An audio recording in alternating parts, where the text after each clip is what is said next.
Okay, so starting off, let's get in a time machine and go back to when you were 5. What's happening in the house? Like, are your parents listening to anything interesting? Are you drawing stupid things? Or I don't know, are you the next Picasso? No, I was definitely not much of a visual artist, which is weird because that's what I went to college for.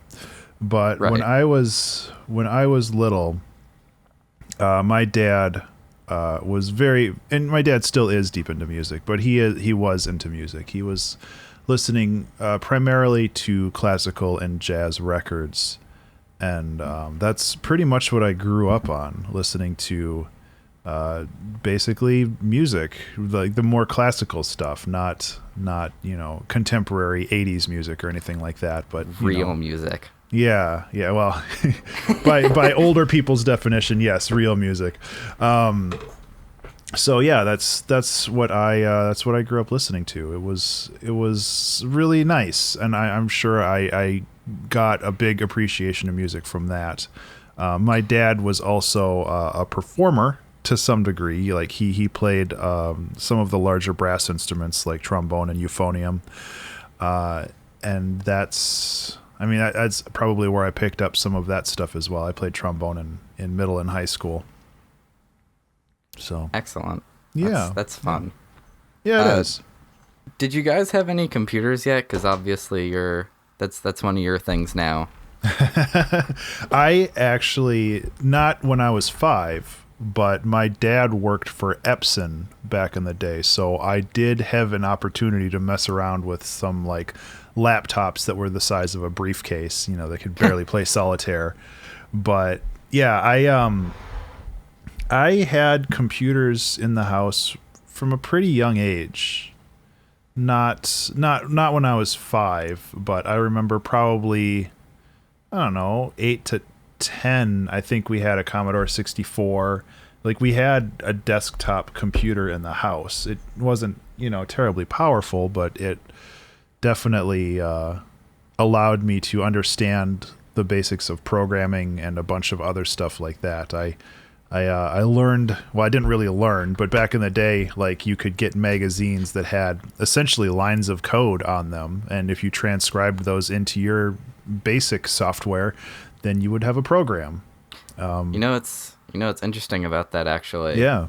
My grandfather wrote some games for the TRS-80, and I believe some of his games were featured in those magazines. Huh. Which is pretty cool. I have those magazines still. I should maybe look that up for you. Yeah, he was telling us he had this game called Dog Star Adventure. Yeah. And it was essentially a Star Wars game. And his publishing company told him, "Oh, it's fine. Nobody will notice that it's a Star Wars game." And then they got sued. Oh no. By Star Wars. Oh, that sucks. Yeah. Hey, kitties. Cats are fighting. Hey. That'll lead me. That's a nice segue into my next question. Yeah. So you're still around 5. You're like just getting into the school system. What is your cat status? Let's see. When I have a hard time remembering. Like, obviously, it's pretty blurry back then because I'm 38 now. But when I was a kid, I know we got a cat, but I can't remember at what age we did. But you had a cat, and that's the important part. We did, yeah. I think, again, I was probably more like 7 or 8, but I remember we got a cat, and we didn't know she was pregnant, so oh boy, she had kittens under my bed, and that was a whole thing for a while because all of a sudden you have like these 6 or 7 little kittens crawling all over you when you're trying to sleep is pretty wild. So I think we brought most of those back to the Humane Society and kind of got on with our lives there, but that was a whole thing. It paved the way to you become Crazy Cat Ben. Yeah, kinda. So moving forward, I guess, in your life, now you're well into elementary school, middle school area. Mm-hmm. How is, I guess, what you've been doing in your adult life? How is that? Um, how is the backstory filling out in that period, if you will? Yeah, yeah. So middle and high school, I didn't get into music until late into high school. In middle and high school, I was more focused on programming. Back then, programming in video games, really. Back then, Yeah. I played a lot of games, primarily stuff like Descent 2. I think like visual MMOs were finally starting to come out. I played a lot of MUDs, which were text-based MMOs. But I did a lot of programming in software called QBasic, which is Quick Basic and kind of a light version of a programming language. And I kind of learned how to program through that. I thankfully had one of my neighbors was also interested in that kind of stuff. He was my best friend. He still is my best friend. I just don't see him very often. But he and I were both interested in programming, so we kind of challenged each other to make bigger and better things over time. So it was nice to have like positive reinforcement and some kind of reason to actually learn this stuff aside from just self-improvement, just kind of working together, even if it's not on the same project, but working together to improve as creative people. Yeah, definitely. I recently, about 3 weeks ago, I did a game jam with one of my friends. Oh yeah. And like the feedback loop you get from working with someone on another project, where they're just like, "Oh, I did this," and you're just like, "Oh, that's really cool." Like, yeah, exactly. One of the things he did is he made the text appear on the screen like one letter at a time, and then I added typing sounds to it. And like together as a whole, it was the coolest thing. Yeah, absolutely. That stuff's real powerful. And that's, I mean, going to present day, which I'm sure we'll get to eventually. That's why I feel that community is so important. Yeah. Just because it has this positive feedback loop that benefits everybody.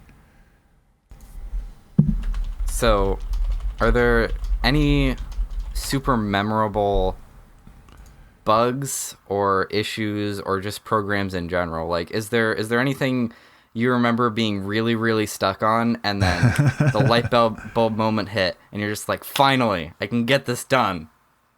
None like that, really. Like, I don't think I had developed to the point where I really understood what I was doing. It was mostly just kind of hammering stuff out until it was done, or until I lost interest. Like, I was never really releasing anything. I was just making random stuff just to see if I could. But I know that there was this like adventure game that I was making that I actually ran out of lines of code because a basic file back then could only have so many lines of code, and I hit that limit, and I was very surprised at that. And then I didn't know what to do because I didn't know that you could like break your code into multiple files. So I was just like, oh, well, I guess this project's done. Because, the internet wasn't a thing back then, so you couldn't just look up how to do that kind of stuff. So I'd be screwed right now. If I lived back then, I'd be just like, oh, well. Yeah, it's really weird. Like, the internet came around when I was in my teens, or like early teens, so it's hard to remember a time where it didn't exist in some way, shape, or form. But it's pretty wild that people grew up not knowing a time when you can't just connect to everybody, and I don't know, it's weird. Yeah, and I think one of the interesting things that we've seen with the internet is there's a lot more melting pot. Like, take for example the Abstraction Knots Discord, where I think only like maybe 10% of that Discord is people in the US. Yeah, and I'm really pleased with that. Like, obviously, I don't have a whole lot of say with who stays and who leaves, but the idea that it's a global thing, and it's not, just my demographic either. There's guys and ladies and trans people and all diverse and everything, and it's just so wonderful to have so many different perspectives on the world in this one place, because I think everybody benefits from that. Right. Yeah. So, what's the visual artist life looking like in high school? Are you still just I'm doodling in class? Yeah, I drew once in a while. Like, I got obsessed with a Nintendo game or something. I remember drawing like F-Zero stuff for some reason, which is a SNES game if you're not familiar. But yeah, I remember drawing. It's like a racing game. I remember drawing that and Mario and all that other stuff. I was homeschooled in 6th grade, and one of my visual arts projects, I managed to trick my mom into letting me play Final Fantasy so I could like copy down the sprites onto graph paper. Which was actually fun to like go and actually copy down the sprites. I'm sure I hurt my eyes squinting at the television screen, but yeah, it was super cool just to do that kind of stuff. And I was interested in visual art. When I was in high school and stuff, I did have Photoshop, and I had experience with web design and web development, which back then was all open up Notepad and you just write everything in, which is unfortunately why I still do it the way that I do, because that's how I grew up doing it. But it's visual art was always a part of my life. And I guess springboarding off of that, were there any like friends or just classes in high school that really piqued your interest? It doesn't necessarily even have to be art, just like in general. I was really the only visual artist that I knew, at least within my group of friends. I did remember doing like art classes because, in high school you had to do art classes. Right. And for some of the drawing classes, I think I took some of my old magic cards, and it's like I tried to redraw them and blow them up into larger things and just trying to understand how it works visually. But I don't really know where that part of it came for me. I know on my mom's side, her brother does a lot of visual art stuff. He does painting and he does other things like that, but my mom doesn't really do that. She has quilting and other things like that, but not like traditional art like drawing or painting. So I'm not entirely sure where it came from overall. Cool. I mean, just a little side tangent. Like quilting, that stuff's pretty intense. Oh, like, it is. You think making music in a DAW is complicated? Yeah. Try having like 10 different colors of yarn just like spread out across your hands, and you've got to organize it. And especially starting from just like a little tiny piece. Mm-hmm. Yeah. No, are you talking about weaving or quilting? Both. Okay. Yeah. Because I'm familiar with quilting a little bit. About more than that, probably like 7 or 8 years ago, I worked with my mom and we made a couple quilt things for my house. And it was a lot of fun to like go out with her and pick fabric and then pick a design and then figure out how it would all go. So I got kind of a taste with how all that works, and it is crazy how complicated it really is just to make one thing. And I can't imagine doing that 200 years ago when you didn't have like the sewing machine or anything. You had to do it all by hand. Well, I mean, there you have the what's the word I'm looking for? You have the motivation to not be cold. Yeah, well, yeah, I guess there's that. So you were talking about how you really started listening to and getting into music in high school. What's that like? Oh man. Honestly, I was still listening to my dad's records. Like, my early music tastes were cultivated pretty much completely through my dad's taste in music. I never really started listening to more modern music until probably mid high school. I think the first CD I ever purchased was Paul Oakenfold's Transport, which is an EDM mix, basically. Paul Oakenfold was a large DJ in the mid to late 90s. And I know I had like some Weird Al tapes back in the day too, but for the most part, a lot of the music that I listened to was revolved around jazz, even more at that point, probably more modern jazz, but still jazz, and then orchestral music. Have you started learning piano at this point? Oh yeah, that's a good point. Yeah, my family had an upright piano throughout my entire childhood. I didn't really play it a ton. I didn't really play it with any kind of direction. I just kind of sat down and just plunked away at it. And I didn't really know anything about scales or anything like that, but it was fun to just sit down and play. In high school, I did take piano lessons, but not for a particularly long period of time. I think it was like 9 months or so, but I still feel that it was valuable for me to have that because it gave me direction and discipline, which were things that I didn't really have before. So I was able to have somebody to tell me to practice scales and kind of understand some of that stuff. So even though I didn't have a lot of piano lessons, I think that the core things that I learned were very valuable there. Yeah, that's one of the things, like, at my job, teaching little kids martial arts. That's one of the things that's really, martial arts is just a front. We're really teaching them, if you want to be good at something, it's something where you have to keep going at it every single day. Yeah. Yeah, that's really true. It's just something that you have to just keep at. And I mean, I talk about that a lot with the creative exploration stuff too, where it's just it's all about consistency. It's like you don't become there. I don't think there's any like high level musician, like or a black belt or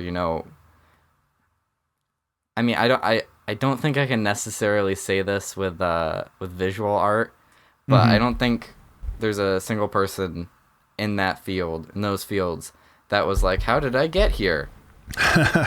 Oh, I am pretty strongly in the camp that every creative field has that kind of arc. It's not particular to anything. It's all about learning and becoming comfortable with what you can and can't do. And trying to expand your boundaries beyond that. Which I think I've been thinking about lately, like, you have a lot of older folks that obviously when you get into talking about like all the mental issues that we have with older people, I think that part of the secret to defeating that is to be involved in art, because it's something where you're exercising that creative muscle. And especially when you get older, I think that flexing that creative muscle is really important to mental health as well as many other things. Yeah, I agree with that. And I think that it's just important to have a creative outlet in your life in general.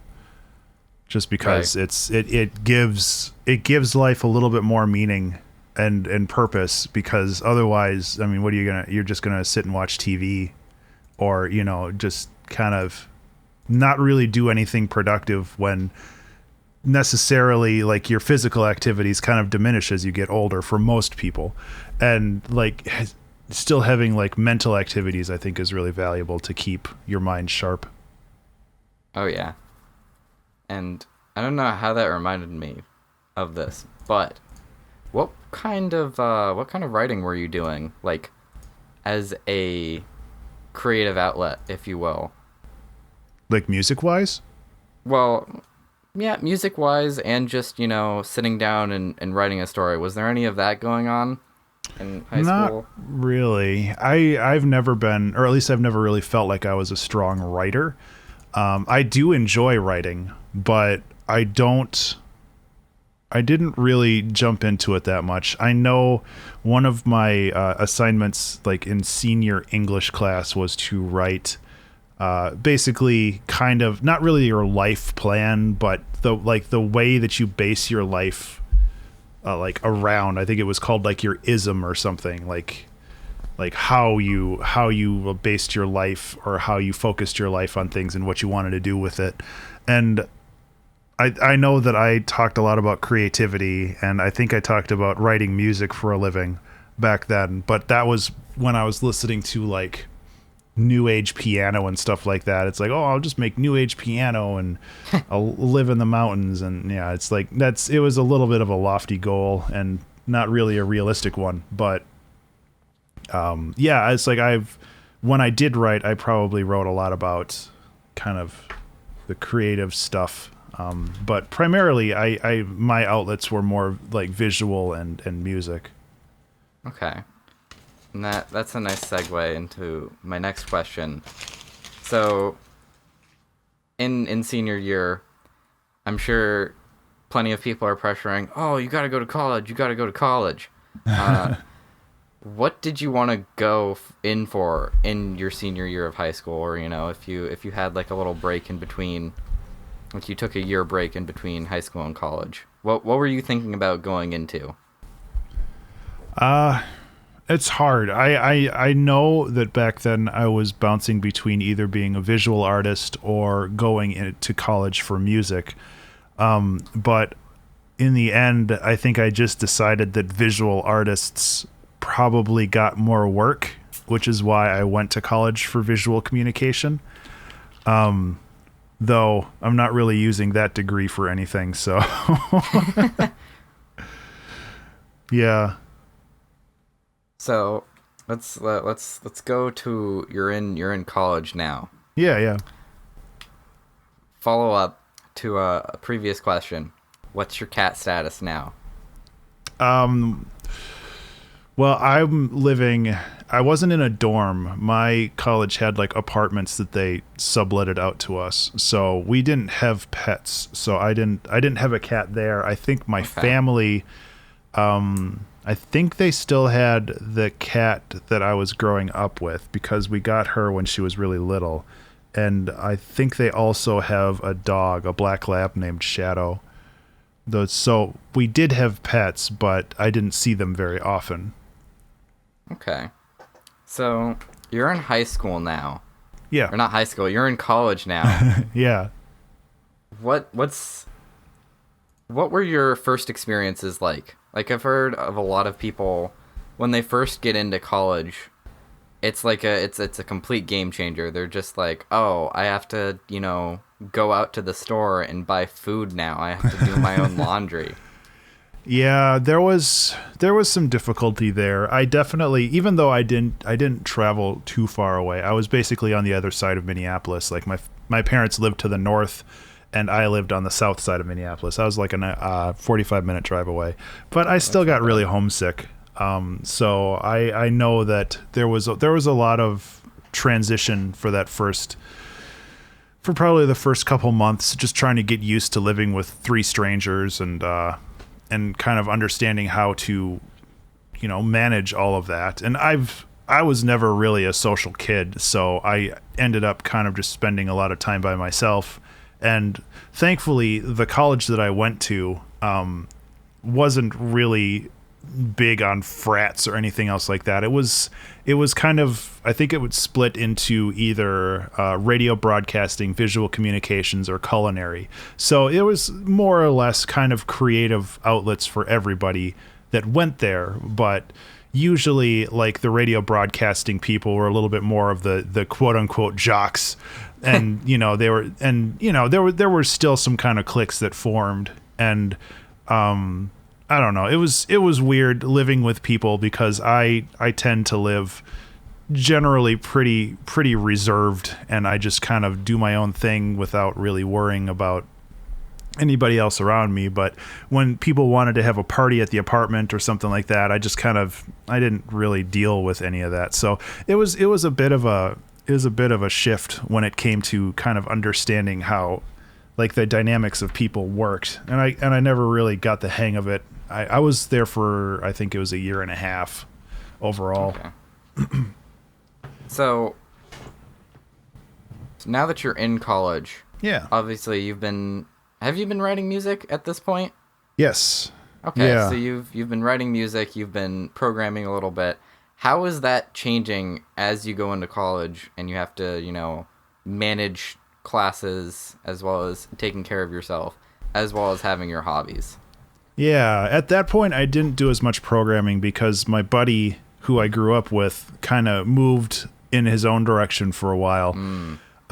So the programming stuff fell by the wayside for quite a while, up until when I started doing Color Jumper back in 2016 or 2015. I didn't really do any programming aside from web development, which really doesn't count the same way.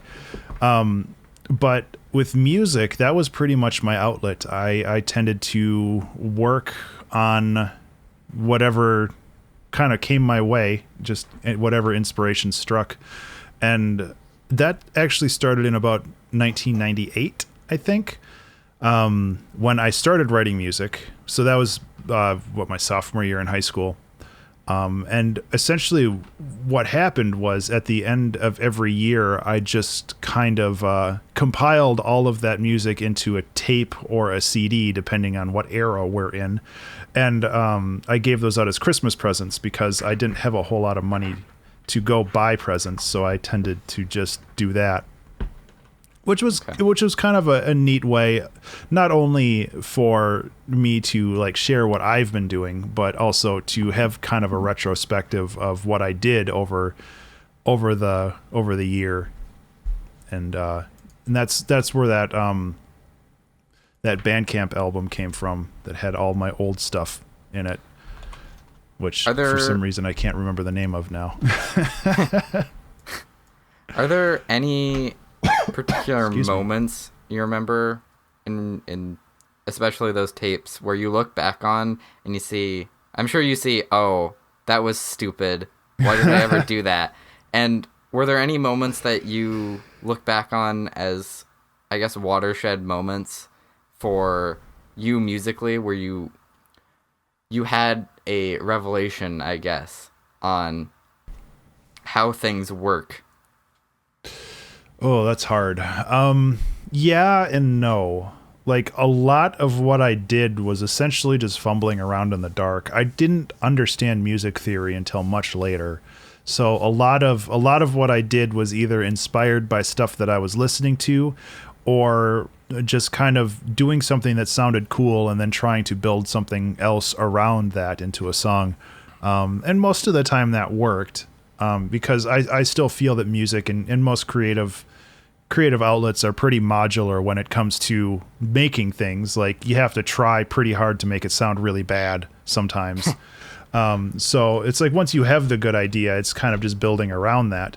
But oh man, I know that some of my first songs were a little rougher on the edges, but I think my first song was like a brass quartet kind of thing, and I didn't really know what I was doing. I just had general ideas of how brass quartets sounded, where, you have the canon where they were kind of repeating each other on offset times and some kind of basic harmonies. But beyond that, it was just basically trying notes until something sounded better than it did before.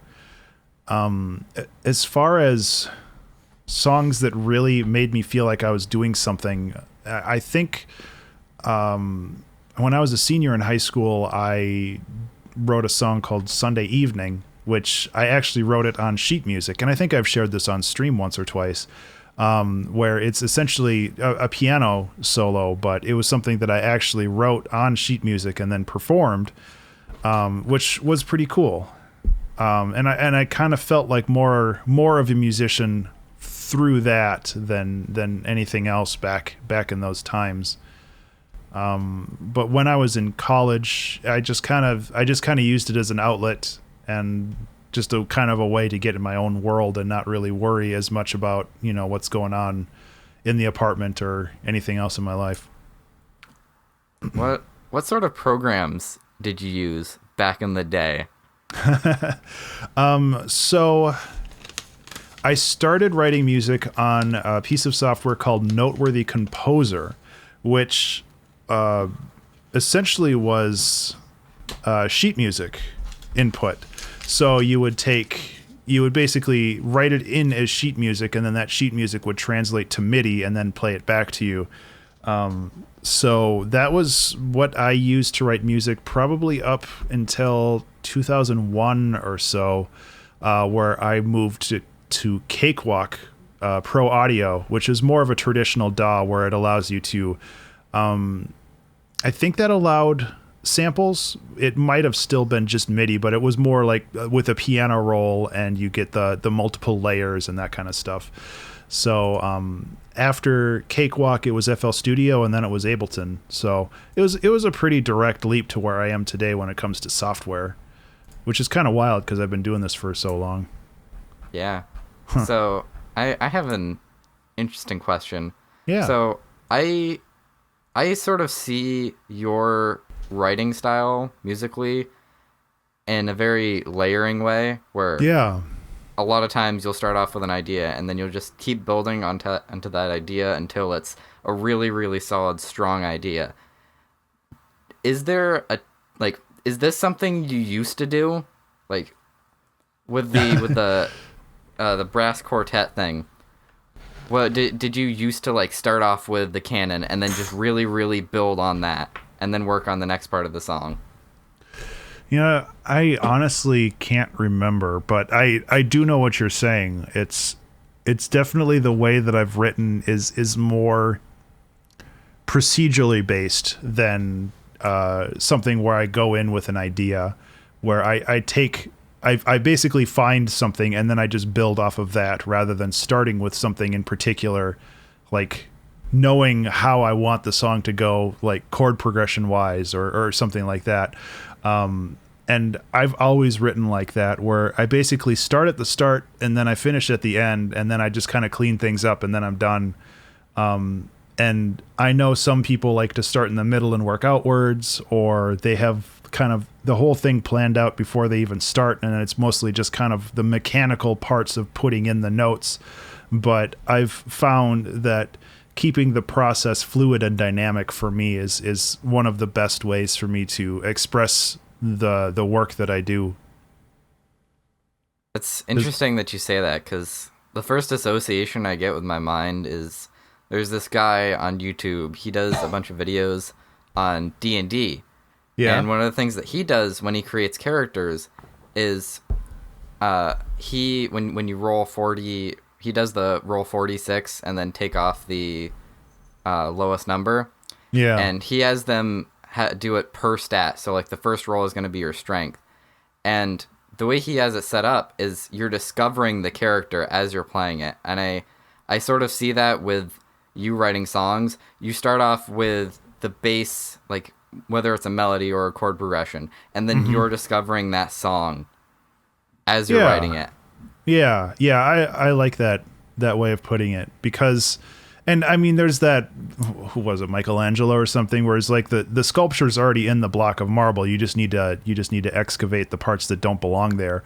And I'm not like comparing myself to Michelangelo or whatever, but it's kind of a similar process where it's just like the song's in there somewhere.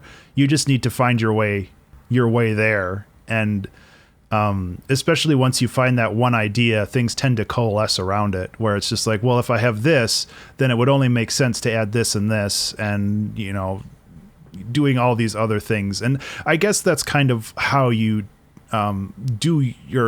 discover your own personal style as well, because the thoughts that come to mind when I hear something is very different probably when somebody else hears something. Right. Especially when you talk about like when a non-musician hears something and then you hear it. Like oftentimes, as I've shown in your streams, I'll have an idea in my head of what I'm hearing, and then your idea is completely different. Yeah, and I mean, that's one of the reasons why I like doing the streams, because it gives a different perspective on what's going on in real time, And that's something that I never really had before, where I could go get feedback on a song, but if I send something out to a friend and be like, hey, could you listen to this and let me know what you think? And by the time they get back to me, that version of the song probably no longer exists, and it's iterated far beyond that. But when the streaming, basically doing it live, it's a collaborative process, and it allows everybody to not only learn how music is written, but it also allows them to be a part of the process. Even if they aren't a musician themselves, they can be like, hey, put this in there, see what happens, or, anything like that. I think that that's really important. Oh yeah, definitely. So back to Ben's origin story. You're a superhero now. Oh, sure. Let's fill in the gaps a little bit between college and, let's say, 2014, 2015, when you start making your presence known on YouTube. Those two landmarks. I know it's a huge gap, but I honestly, what are the highlights? There, if any? Honestly, there really aren't any. And I'm not trying to dodge the question there, but after 2004 or so, I got out of college. It was a 2-year degree. So I got out of college in 2002, and I got a job. Initially I tried to do freelancing. I tried to be a freelance graphic designer, specifically for web pages, and I did okay. But I kind of realized that wasn't my calling in life. And the other problem is when I went to college for graphic design, the unemployment for graphic designers was like a negative number. Like there was a desperate need for graphic designers.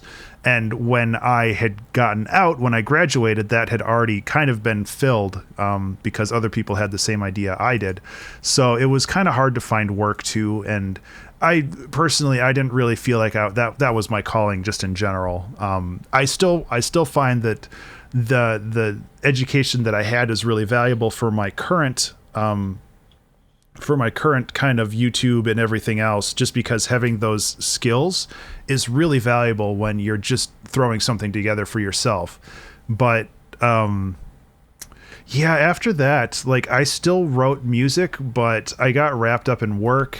I got wrapped up in kind of doing a lot of other things. And I know that I released an album called Nature's Echo, I think back in 2006 or 2007. And then after that, I think it was probably a solid 3 or 4 years back in like 2012 before I actually really started writing music again.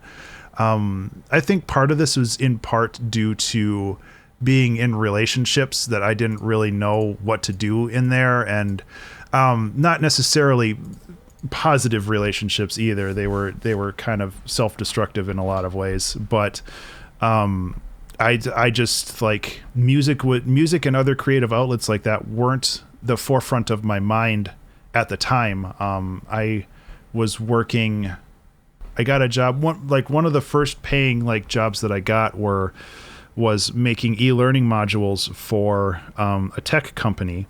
So I made e-learning modules for Sears and Cabela's and a bunch of the other major like retail outlets, which was really interesting because I got to use my graphic design skills in a different way, like building these modules.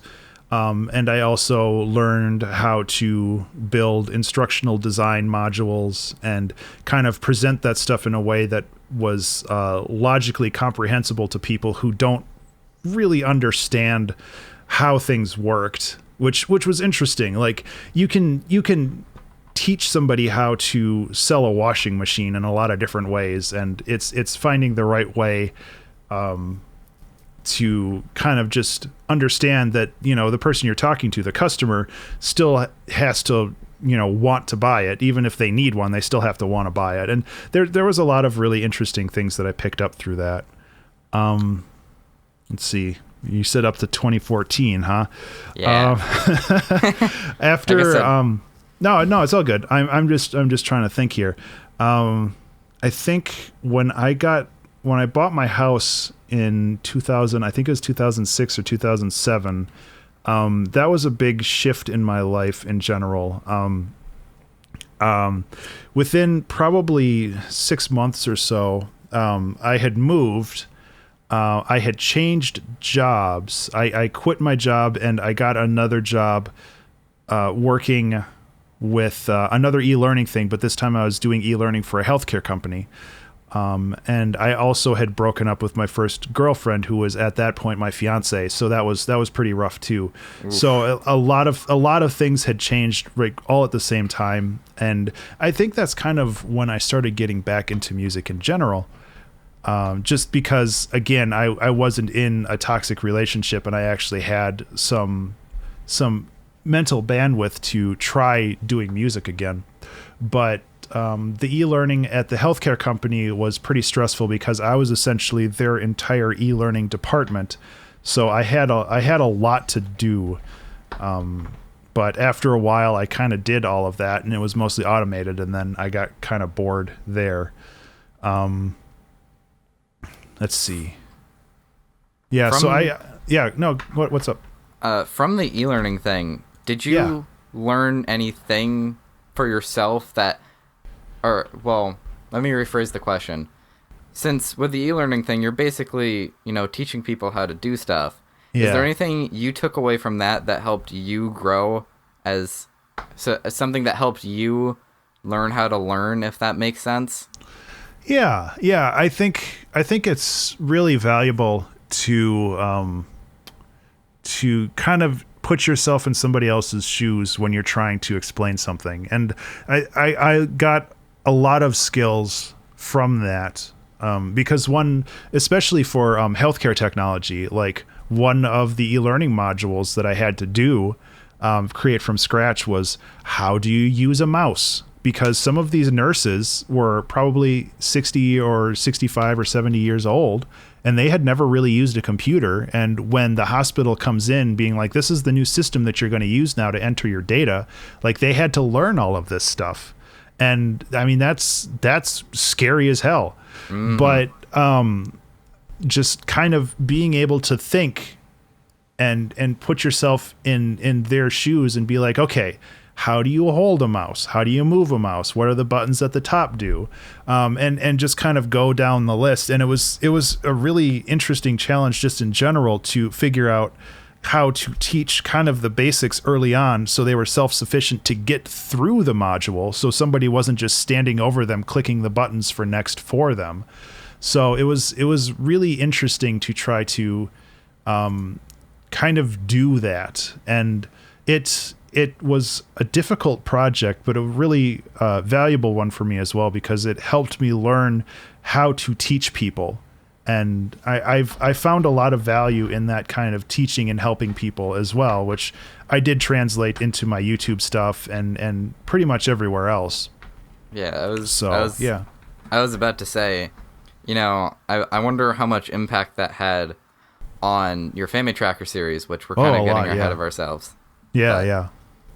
Especially, like, for me as a person that normally uses a DAW, using a tracker is so alien and foreign. It was for me too. So, yeah, I mean, and that's we'll get to that. We'll talk about that. There's a lot to talk about with that. But that kind of brings me up to 2014 just in general. Okay. Like I think actually around 2014 is when I changed jobs again. My buddy from when I was a kid, he actually worked at US Bank. And I was getting kind of tired where I was at this healthcare company. And he was able to get me an interview with this department that did internal systems monitoring. So essentially they created dashboards that monitored other systems inside of the bank, and it allowed operators to kind of monitor the entire a vertical slice of the bank without having to go to all these separate sites to like log in and check the database, make sure everything's going well. So it was a really valuable process that was just kind of getting spun up. And it was a really weird interview because I didn't have any professional coding experience, but I had a lot of personal projects. And it still was enough to get me the job just because it showed that I had the experience, just not the professional experience. And obviously I have to thank my boss, or my interviewer who turned into my boss, for recognizing that it's not just a piece of paper that you get from a college that determines the quality of the work that you do. It's the actual work that you do. And that's one of the reasons why when people talk about like, well, I need to go to college if I need to get like a job doing music. It's like, well, you can if you want, but it's not necessary. And I think that it's important to understand that if you do go to college for that stuff, it's great, because you have an environment that keeps you super, super focused on what you want to do, and you'll grow as that kind of artist really rapidly. But it's not a necessity. And I think a lot more people need to understand that college isn't necessary unless you're planning on being like a doctor or a lawyer or something that's really based on facts. But when it comes to creativity, you can learn a bunch of this stuff on YouTube and just have a bunch of dedication toward it. Yeah, I go think that's an interesting point, because one of the classes I did this past summer was a intro to college course. Yeah. And one of the things that surprised me actually that they were talking about is one of the main points they hammered was college isn't for everyone. Yeah. And it really isn't. Like, and I mean, even look at what I did. Like, I went to college for 2 years for a visual communications degree. And I used it probably professionally for a year and a half before kind of falling back on what I was doing already, just in a different, like, more professional environment. And that's perfectly fine. Like, I learned a lot when I was in college, and thankfully the college I went to wasn't expensive, because God knows now that if you go to college, you're going to be in debt for like 10 years, which is inane. But yeah, like, I'm glad that I went to college, but I also recognize that it's not something that I needed to do probably to get where I am. I think the other thing too that helped you land that job at that bank was, first of all, you had a referral, and second absolutely, yeah. I think one of the things that employers tend to prioritize is they want somebody who isn't flaky, I guess. They see that you've got all these personal projects, and that means that if they tell you to do something, you're going to do that thing. You're not going to be like, I'm going to spend most of my time here procrastinating. Yeah. Yeah. And I mean, obviously he saw something in me beyond what I was able to do right now. And I think that's a good skill on his part as well. So it was a really good fit overall. And I've been working there for, I think, almost 5 years now. And it's been a really good fit for me. And that's kind of where I started. My buddy, who got me the job, he also worked there. He sat like a cube or two away from me, and he started looking into Unity, and I was like, oh man, I remember when we used to code together and all this other stuff. And that's kind of circles back to how I got into Unity and how I made Color Jumper and all that other stuff that we're probably going to get into in a second. All right. So we're right in 2014, 2015. Yep. How did you, what was your relationship, I guess, with YouTube at the time? Were you guys dating? Were you guys? No. I honestly don't know. I think I used it primarily. Well, that's a lie. I did use it for educational stuff. Like, I looked things up online because at that point, YouTube was more of a prominent way of gathering information like that. But I know that I was obsessed with like video gaming channels. I know I watched a lot of Game Grumps back then, and I think probably a couple other channels. But I guess it was kind of like half entertainment, half education for me. But I know, did I start making YouTubes in 2016 or 2014? I thought it was more like 2016. Think so. I think it's 2015, 2016, somewhere around there. I know I had an account. I think my YouTube account was like 2008 or something, because I made a video for Guild Wars 2. Back when like Guild Wars 2 came out, there was like a jumping puzzle that was really hard, and I made a video for it, and it was like one of the most popular things that I've probably still ever done on YouTube. And I don't think it's online anymore. I think I deleted it because of like content violations or something. But Yeah, like I remember making a video, but that's pretty much it. And then I think I started making content more regularly in 2016. So I guess we're in 2016 now. Oh, okay. What were some of your first, like, what was the main motivation behind I'm gonna start making videos for YouTube? Was there more than just the Family Tracker series? Was there what was the drive for the Family Tracker series, and how does it relate to your OG videos, if you will? Well, let's see. I think the original reason why I started making videos for YouTube was because I wanted to place my music somewhere that wasn't SoundCloud.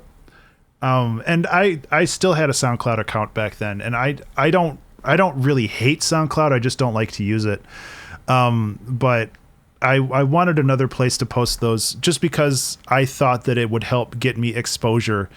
Because YouTube is one of those places where if suddenly you get really big, people are going to go through your back catalog and they're going to find stuff that, you know, wasn't really like well known back when it was released. So I was just like, well, I'll start putting stuff here. There's no harm in it.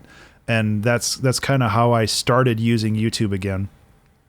But the reason why I started using FamiTracker was because of Shovel Knight, because Vert, or Jake Kaufman, he goes by Jake Kaufman now, he made the entire soundtrack in FamiTracker because it was kind of an homage to Nintendo gaming in general. And I was fascinated by the Shovel Knight soundtrack. And I know that he had posted one or two videos from that soundtrack on YouTube showing FamiTracker, and I had no idea how it worked, but I kind of wanted to learn. And I had a bunch of chiptune music that I had been writing recently because I had been working with a game developer called Less Milk, and he was challenging himself to make one small game every week, and I kind of got on board with that. To make one small music loop every week. And since his games were small and really self-contained, I was making a really small kind of chiptune-y track in Ableton at the time. And what happened was once I started getting into FamiTracker and kind of learning how it all works, I was writing Tumblr posts about this. The How to Use FamiTracker series started on Tumblr and moved to YouTube eventually. But I learned FamiTracker because I took all of those little songs that I had written and I translated them into FamiTracker, and that's how the Three Red Hearts album came about, because all of those songs were kind of for the little mini games that Less Milk made. And that's how I learned FamiTracker, from just kind of mechanically going through some other videos online that were good. There are a lot of how to use FamiTracker videos on YouTube that are decent, but also going through the manual and all that other stuff. So once I had a basic understanding of how to use the FamiTracker program, I didn't really know how to be creative in it yet. And I was really lucky to have all of these chiptune songs that I could essentially just transpose from Ableton into FamiTracker, and then essentially learn how the workflow works without being creative at all. I think that's one of the most valuable things that I learned from that, where it's like, if you want to learn something, don't try to be creative, just try to learn it mechanically and then use those mechanics in a creative way. Excuse me. And the last episode of the How to Use FamiTracker series talks about that very directly, where it's just like, if you want to learn this, don't try to make an original song right away, because you'll get really frustrated. So the video series came about because somebody on the Tumblr series had commented being like, hey, you should turn this into a video series. I think that it would work really well. And then I did, really. That was before I was streaming. But I did get a webcam for that. That was kind of wild. Was that before I was streaming? No, I can't remember. I'm going to have to look that up. Either way, that's kind of how all that came to be. How long, so at this time, have you been doing commissions for a decent chunk of time by the time you've been doing FamiTracker? That is a good question too. I think I know when I started doing commissions actually, because I have the DM on Twitter from my friend who asked if I wanted to do music for her game. Let me see if I can find it. I think it was 2013. I'm sorry. May 15th, 2013 is when I got asked to work on my first commissioned project. And that was in response to releasing an album called 13 is My Favorite Prime. So that was definitely before the How to Use FamiTracker stuff. I was already starting to work with that kind of stuff. Because FamiTracker was 2014, I believe. Yeah. So, excuse me. The other quick unrelated question I have is, I know you've mentioned before you've done voiceover work, like you've read audiobooks. Yeah. When did you start doing that? That was a little more recently. And the reason why I'm more confident with the audiobook stuff is because when I was the e-learning department, I was also the voiceover department. So I had to not only write the scripts for the e-learning modules, but I had to voice them as well. So I got very comfortable listening to and editing my own voice, which was a little wild back then, but I'm definitely more comfortable with it right now. Okay. Especially, now with the whole streaming thing, if you mess up, there's no editing that. There's that, but like when you're editing audio, you have to listen to yourself, and when you listen to yourself, you get incredibly judgmental. So when it comes to editing that stuff, that can be pretty rough when you're not used to it. As far as like editing stream stuff, yeah, it's good to have a good speaking flow, so you don't have to worry as much about the ahs and ums and all this other stuff, which I was really, really bad at when I started streaming. If you go back and look at some of those, but I realized that it was kind of just important to be very a strong speaker through streaming. Like it helped me a ton. I know my wife will attest to that too. So, just to make sure, because I'm trying to be respectful of your time. Oh, no, it's like fine. 3 Keep going. minutes It's left. fine. Okay. I don't mind. Thank you. Yeah, of course, man. Let's see. We were what, at 2015, 2016 when you started doing YouTube? Yeah, somewhere around there. And I think a lot of what I was doing back then was just kind of posting the music that I had written. 2016, I believe, is when I started the 2-hour track challenge as well. No, that was 2015, I think. Let me see. No, 2016. I started in January of 2016 with the 2-hour track challenge. So that's when I started streaming as well. I had done some small streams in 2015. I was playing Terraria and a couple other games. Dude, Terraria is my kryptonite. Oh yeah, it's a ton of fun. But I had done some small streams to get comfortable with the idea of streaming. And then with the 2-hour track challenge, I had kind of done some on and off in the past, but I never really did it consistently on a schedule. And that's when I started doing it consistently is January of 2016. And that's kind of where a lot of my, not only my Twitch content, but my YouTube content comes from right now as well. So the other question I have relates to another one of your YouTube series. Yeah. The Creative Exploration series. Yeah, absolutely. So I know you've talked about some of the books you've read. Yeah. What sort of things what sort of things were you reading, and what sort of ideas in your head did you have when you wanted to start the Creative Exploration series, and what's sort of the backstory of like, okay, I'm figuring out myself as a creative. Now I'm going to turn that into a medium which other people can help learn about their creative. That's a really good question. I'm not entirely sure. I think I'm kind of looking back at the playlist right now, and it looks like the first episode I talked about was how to make things quickly, which is mostly related to just probably the 2-hour track challenge, where it's just like I just wanted to talk about how to actually do what I do when it comes to this, because it's not like sorcery. It's just It's compartmentalizing and understanding, like, I need to work on this part and then this part and then this part, and I have to make sure that I plan my time out in such a way where things are, getting taken care of in a timely manner. And I think a lot of the things that I talked about initially were just related to kind of what I was doing at the time.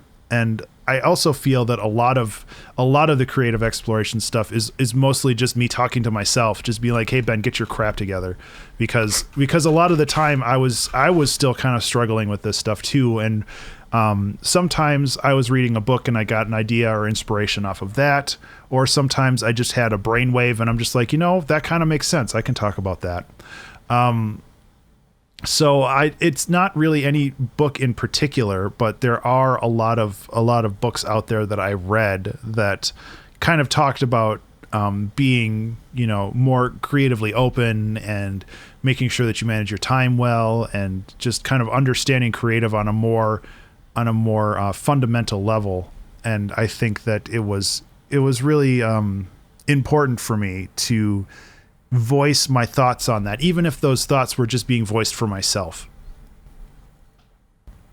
One of the interesting things I sort of noticed when you were talking about FamiTracker, and the very last FamiTracker episode where you were talking about, learn something mechanically and then be creative with it. Yeah. I think that's sort of the original idea, I guess, of the Creative Exploration series. Yeah, it might have been. I don't know when those coincide. But it was really important for me to talk about that, because I struggled very, very hard against the idea of making a song in FamiTracker, because I didn't understand how FamiTracker worked mechanically. And I didn't want to just follow a tutorial, like just a ton of tutorials in FamiTracker, because that's boring and I'd get bored. So taking the idea of transcribing something from, like, essentially a completed song from Ableton and moving it into FamiTracker was really appealing to me, because it not only allowed me to, if I got stuck, I could Google the problem. So it allowed me to figure out the issues and overcome those issues. But it also allowed me to, spend a couple hours and then have something at the end of it that actually sounded like a real thing, that sounded good, because it sounded good in Ableton. So transcribing it over would still sound good, just different. So I think that was really important for me to understand how, all of that fit together. And I really wanted to share that idea with other people, because it was really formative in the way that I learned how to use FamiTracker, and I wanted other people to understand that as well. Which I think that's one of the main things that I see about, like, your entire channel is, I think it's very much based in helping people. Yeah. Like, obviously you have, I see a lot of the gaming channels and other channels that are just like, whoa, look at this cool thing. But yours is definitely more about the other person. Yeah. And it's infotainment, as we call it. Yeah, I do my best, and I'm definitely not the originator of that. Like, Andrew Wong's been doing it forever, and Jeremy from Red Means Recording has been doing it forever. I just, like, I was definitely inspired by their channels as well. I can't remember when I started viewing those guys' channels, but that's where a lot of the other things came from, where it's just like, I have a voice and I have things that I'd like to say. Why can't I just sit down and say them and upload them to YouTube? So that's kind of where a lot of that came from, where it's just, I wanted to say something, and this is the best way that I could do it. I think a lot of this came from, like, Andrew Wong and some of the other people who were a little bit more based around inspirational stuff. Right. So you released the FamiTracker videos. Yeah. Did they do well immediately, or was it sort of like a slow burn? I think they did pretty well overall. I don't know if I did a whole lot of advertising for them. Like, I think I posted it on Reddit's, like, our chiptunes and our FamiTracker So I did post them out there, but I don't think that, I mean, they're still going strong, which is wild for me because they're like 3 years old now. They're still by far the most viewed videos on my channel. Yeah, which is crazy. A couple months ago, actually, my friend is making a NES style game in Unity, and he wanted to learn how to use FamiTrack for the same reason that I assume Vert did, where it's like, I want to make this as true to the NES as possible. And like the first thing he does is he goes, FamiTracker tutorial, and he sent me a picture, and the top video was by Ben Burns. Yeah, it's crazy. So yeah, it's like I just looked at my YouTube channel. It's like in the last 48 hours, how to use FamiTracker Part 1 is the most viewed video at 108. I have a Pocket Operator Jam session at number 2 with 65 views, and then Part 2 of how to use FamiTracker is the third one with 58 views. So it's just like that's probably always going to be my most viewed video unless I get something viral out there. But unless you post another tutorial for Guild Wars 2 jumping puzzles. You never know. Yeah, that's your ticket right there. And that's the thing. It's like I'd love to make more tutorial videos like that, but I don't want to just be rehashing the same thing. Well, it's obviously a different medium, but I don't know. It's like FamiTracker is a really, really niche thing, and I think that it's important to realize that that's why these videos became so popular, because there wasn't a whole lot of tutorials out there already, and 2, there probably won't be many more in the future, simply because not many people use FamiTracker or find it. When it comes to using like game engines and some of the more popular stuff like that, there's already a ton of content out there, and I don't want to just rehash stuff that's already out there, because that's not a good use of my time, and I don't think that it'll do very well. But when it comes to something like, what's that other one called? LMMS? Yeah. That other DAW. Like, I don't know how many people use that. And I feel that might be another, and I've talked about this for like 2.5 years now, but it would be another good tutorial series, because it is niche, but it's free. So if people are like, how do I get into making music? They can try to find that. But again, FamiTracker is there's only one FamiTracker. There's only one DAW or one tracker that has like a Nintendo sound chip emulator kind of thing. And LMMS, there's a lot of competition out there for other free DAWs like Reaper and other stuff. So it's like, even if I made those tutorials, would they have the same impact as FamiTracker, simply because there aren't FamiTracker didn't have any other options. You either use FamiTracker or you just use a traditional DAW. But with LMMS, there's like competition with the actual DAW. So it's like, I don't know. It's something that I've bounced back and forth on a lot, to be honest. And I just don't know that, and having the time to actually make it. Yeah. So let's see. We're still in like 2016, 2017. Yeah, something like that. What made you want to start the 2-hour track challenge? Initially it was just a reason to make music every week. I had found a Reddit group called r/2-hour track Sundays, 2 being the number 2, not the word 2. And I kind of got integrated into that group. That was back in 2014, 2015. I made a couple songs back then, and then it kind of fell off my radar for a bit. And then when I started streaming and getting more comfortable with kind of doing music production on stream, I thought that this was a really good outlet for me to stream music production in a way that, and really this wasn't super intentional back then, but it was a way to stream music production that was episodic, that was like serialized, that allowed a start and an end without being like, okay, well, we finished the bridge of this song. Now I'll be back in like 3 or 4 days to work on the rest of it. Like, I really like the idea of being able to start with nothing and end with a song, and then being like, that we did this in 2 hours. And that's really important to be able to understand that it's like, making music isn't magic. It's not like some kind of sorcery.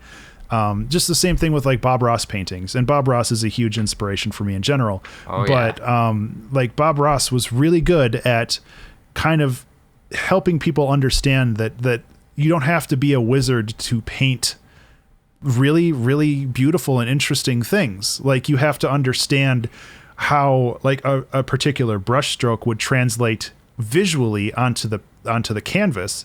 Like when you use I think it's like the palette knife or something to cut out things to make the shadows real sharp and all of this other stuff. Like, you have to understand the techniques. It's all about the techniques, and the creativity essentially just flows under that technique. So you end up with something that's distinctly yours, but the techniques are what got you there. It's like your toolbox. And it's understanding that your toolbox is very important. And I had started learning music theory and stuff at around that time too, which definitely helped boost my ability to create things on a faster schedule, which was also really important and valuable. And I think, yeah, you go ahead. I think too, you know, going back to the whole, you made a song, that's magic. Yeah, right. I think that goes back to like when you're in, you know, high school and you take the art class. I think people aren't necessarily aware of it all the time, but it's something that helps people understand, you know, the reason why he's good at music is because he's been doing this for 20, 30 years. Yeah. And I think that's important. And I try very hard when people show up on the stream to let them know that it's like, this is not my first time doing this. Like, this is episode 203 or whatever. Like, I've definitely gotten a rhythm down for this, and I kind of understand where my potholes are and where my bottlenecks are. And that's all personalized. Like, I can't tell you to be like, well, if you're 45 minutes into a song and you don't really have an idea, you should probably just scrap it and start over. Because I've definitely done that more than once, where it's just like, this isn't working. I could spend the next hour and a half on this and I would not get anywhere else. So it's better to start over and do something simpler. Yeah, that might not work for somebody else. It's like everybody's style is different, but the only way that you're going to figure out how that works is if you sit down and do it. And the best way to do that is to have a schedule and just do it every week. And I think that was kind of an unintentional benefit of the 2-hour track challenge, is because it forced me to sit down every week and make something. And that probably wouldn't have happened otherwise, because it's hard to make time. And if you're not beholden to a community to like start streaming on Wednesday at 4 p.m., maybe I just wouldn't be feeling it that day. And then it's kind of like going to the gym. If you miss one day, you're probably going to miss the next day too. So it's really easy to fall off that train if you don't have a commitment to a community or to your friends or something, just to get that done and to get that started. Because just like going to the gym, usually it sucks to walk into the door, but when you're walking out, you're just like, yeah, that's okay. You know, I got some good things done, and I feel like I was a productive person. Like, I attribute the 2-hour track challenge actually quite a bit to going to the gym. Going to the gym, but for your mind. Yeah, exactly. Yeah.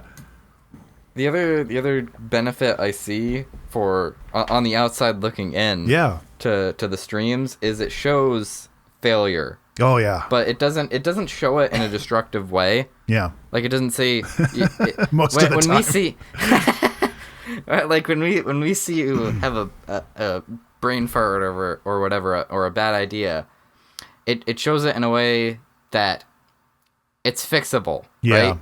Like, when you have, every once in a while, you have that just god-awful song, you still, like, the next week, you're still at it, and it's still something where you're like, look at this week. It's something I'd be interested to look at, is when we have your, what you think are some of your worst songs, and, like, seeing the songs before and after. Yeah, like, and recently I went and basically I hit episode 200, which you Yep. know, but other people might not. I hit episode 200, and what I had done is I had listened to every single song and ranked them, and it was really interesting to hear some of the duds that are immediately adjacent next to some of my favorite songs. And it was really wild how that turned out. And I think, actually, I know that I get in my own head a lot when it comes to this stuff.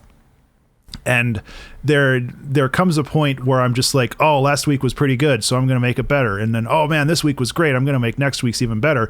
And I keep raising this bar of expectation on what it should be. And when I raise that bar too high, then I start second guessing myself when I make something that's not as good as last week. And that's when things kind of fall. That's when the wheels fall off, and I tend to essentially train wreck on the thing and be like, "Oh no, I don't know what to do anymore." And that's when I make a bad song, and then kind of the process starts over again. It's gotten better over time, where I can kind of recognize when that's happening, and then it's like, I'm gonna have a week where I just make the stupidest song I can, and that helps a lot, actually. This last week was kind of that thing where it's just like, let's grab as many weird samples as I can and see what happens. And sometimes something cool comes out of it, but I don't have this high expectation of where it's going to go. I'm just like, let's just make something. It doesn't matter how good it is. And I tend to, in the gaming world, it's called being a tryhard. Where you're basically trying so hard to do something the right way, where you end up failing every time you try it. And I tend to go try hard sometimes with music, and that's usually when we get songs that end up being really bad. And then other times you've got like, oh, hey guys, let's make a chill song today. And then we end up with hits such as, push-up competition. Yep, absolutely. And it's I can go in with expectations, but I try very hard to not let those expectations color the actual stream. Like if I go in with the intent of making something and the way the song is coming out is very, very much not even close to what my initial intentions were, I'm not going to try to bend that song into something that it's not. And that kind of goes back to the whole Michelangelo with the slab of granite, or the chunk of granite, just trying to chop something out of it. Because there's a song in there, and I need to find it, but I'm not going to make it something that it's not. And again, like, I'm not trying to compare myself to him, but it's a really good analogy of how I feel when I have an idea, or when I see an idea or a possibility out there. It's really great to be able to just be like, okay, so this is here. What can I do to embellish this? Instead of being like, well, this is here, but I wanted to make that. So how do I change this into that? Like, it's a distinction that isn't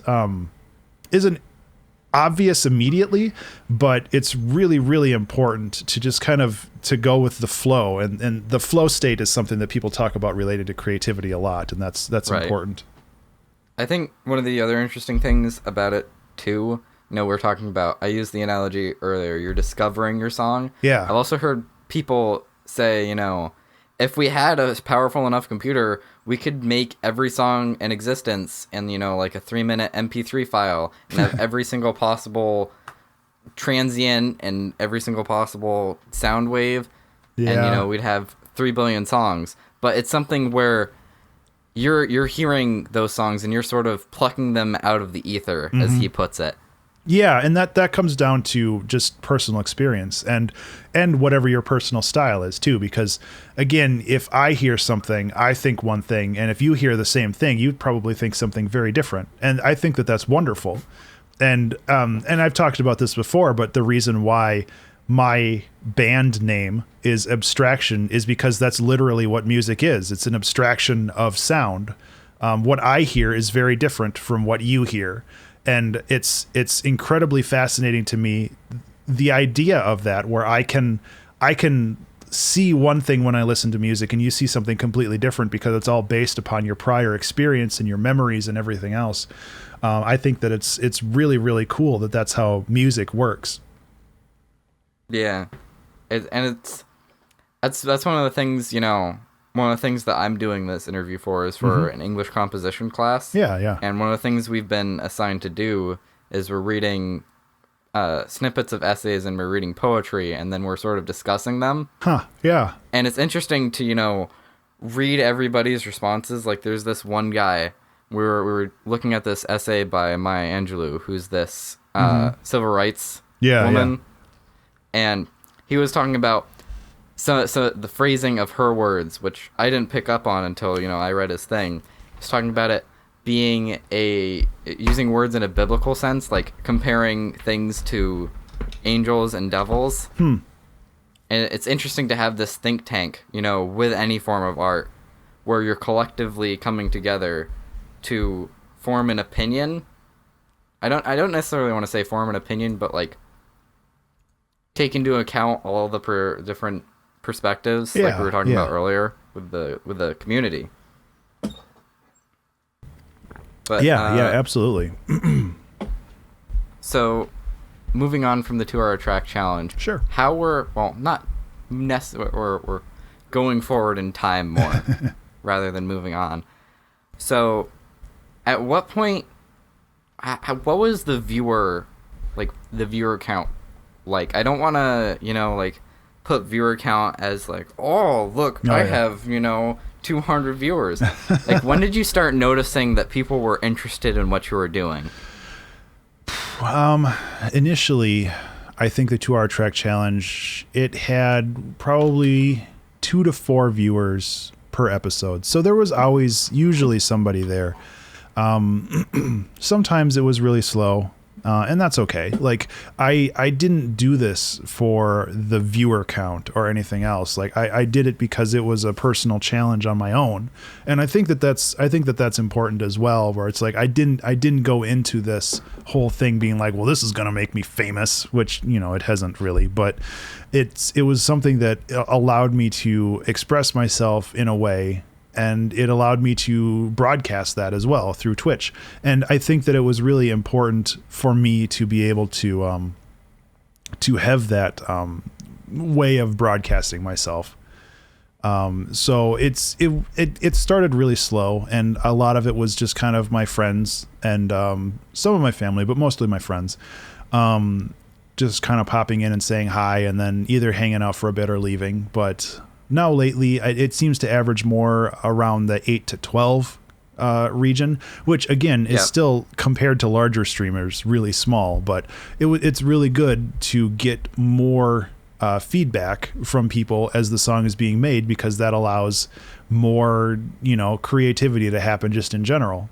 And and it's also really cool just to have more people in there, because it's fun to talk. And I've said this on stream before too. If I get wrapped up in talking with people and I don't finish the song, I don't care. Like, the whole point for me is to just sit down and be there and make something and have fun with the process rather than making it a job, because I really don't want like making things to be a job for me. So it's about like building a community and having fun with my friends more than anything else. Yeah.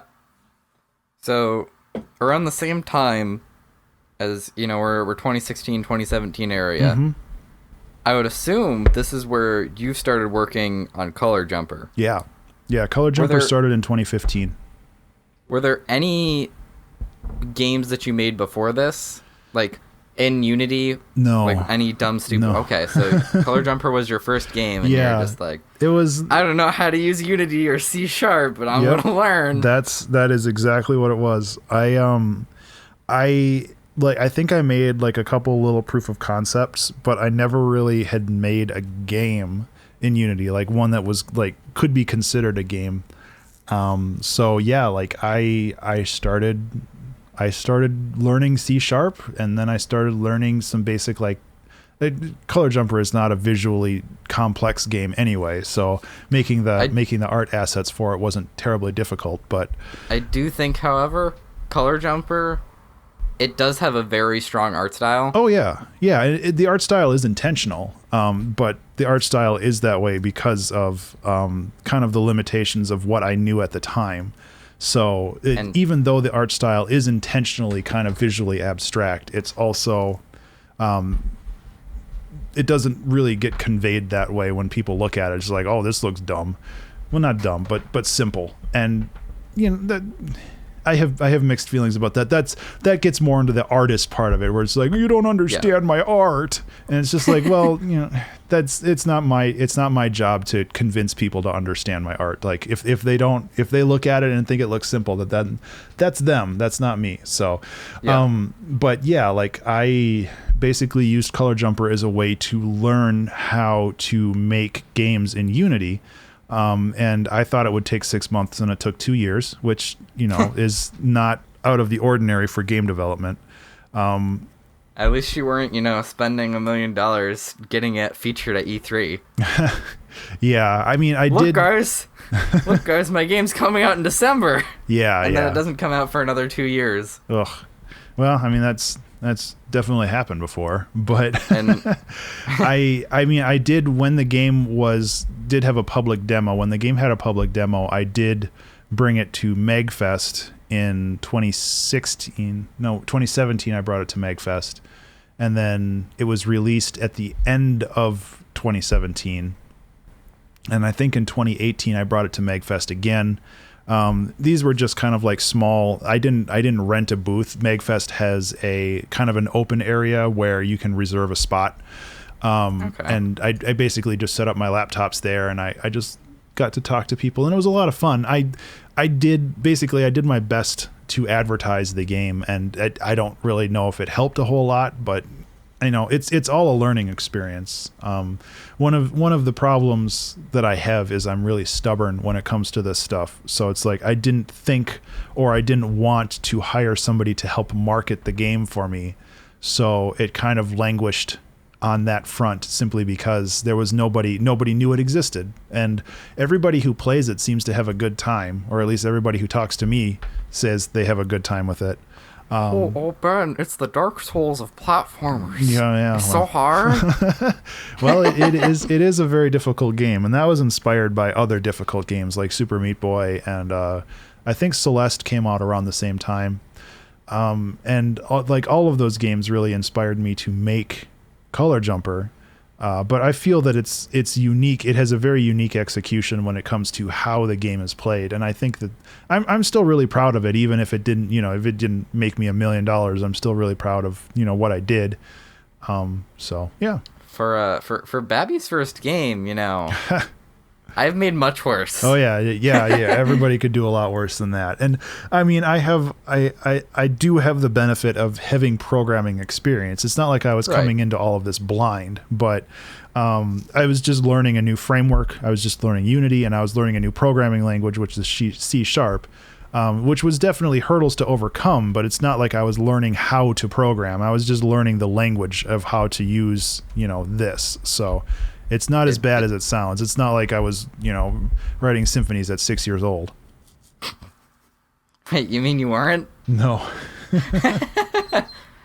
So, I'm sort of trying to jump back and forth. That's okay. In the timeline between your programming and music. Mm-hmm. So, let's go late 2017, early 2018. Sure. This is the point where I enter the story. Now, so around this time, you've built a pretty healthy community. I remember about, I think it was November 2017, mm-hmm. you joined the Red Moon's recording Discord. Yes. And that brought over some of those folks over to the Abstraction Knots. And that's how I personally found you. Oh, cool. And yeah. By that time, we had, I think we had, same sort of 8-10 people average on stream. Mm-hmm. And around this time, early 2018, I think it's early 2018, is when we started the 2-hour album challenge. Yeah. What were some of your ideas going into that? I don't even remember how it started. I think somebody was just like, oh, this is a cool idea. Yeah, I'm pretty sure that either it was suggested by me or somebody else in the Discord, and primarily it was related to people coming into the 2-hour track challenge streams, and it's just like, what are you doing? Like, why are you doing this? And people thinking that that's a cool idea. And I again, like we talked about before, I love the idea of building community and being able to help kind of foster that into a community where we all work together towards something, I think was really good. And the Reddit challenge, the 2-hour track Sundays on Reddit, kind of did that, except they didn't publish an album afterwards. They all had the same theme. They all got together and they all made a song within a 2-hour time frame. So I essentially kind of was inspired by that to make the 2-hour album challenge, with some modifications. The first one being that you have the entire weekend to make the song. So you can allocate 2 hours out of that weekend rather than being like the timer starts now and it ends now, and if you don't do it then you just don't do it. And that's why I stopped doing the Reddit group one, just because my Sundays got busy and I couldn't participate anymore, and I was really bummed out about that. Yeah. And then the other thing that I wanted to do is I wanted to do it to benefit something, and we had recently gotten a kitten through Angel of Hope, which is a nonprofit animal rescue. And it was Trevor, right? Yeah, that was Trevor. Oh, Yeah, Trevor, named after a werewolf in a D&D campaign. Also known as the Stream Destroyer. Yeah. No, that was Tito. Tito was the one that stood on my computer's power until it went off. But that was a day. But yeah, I don't even know if Angel of Hope knows that I exist and that I'm doing this, but it's really nice to have a purpose to this, where we can like put out an album and be like, if you buy this album, all of the money goes to charity. Like it's a good way to not only like feel good about making something, because from a personal level, but you're also contributing to a community and you're also contributing to charity. And like all of these things, I feel that they come together really well. And it's just kind of trying to get the message out there, because I think that once the message gets out there and a lot of people start participating, it could be a really big and good thing. So, but the other, yeah, go ahead. The other interesting thing I see about the 2-hour track challenge, or the 2-hour album challenge, that I see is, you were talking a while ago, when you were a kid, and you and your best friend were coding games together, and it's part of that positive feedback loop. Oh, absolutely, yeah. It's interesting to me that, you've got this idea that comes from your past, but now it's proven to impact, however many people we're at now that are in the 2-hour track challenge. Yeah. The 2-hour album challenge. Oh my goodness. That marketing was really a mistake on my part, because I get them mixed up all the time too. But I completely agree. Like even just talking about all of this, like how my history all came together, like it's really interesting to hear how all of these little kind of disparate pieces kind of had a lot of meaning when it came to the whole, like where I am now. And it's really interesting to just kind of see how it all came together.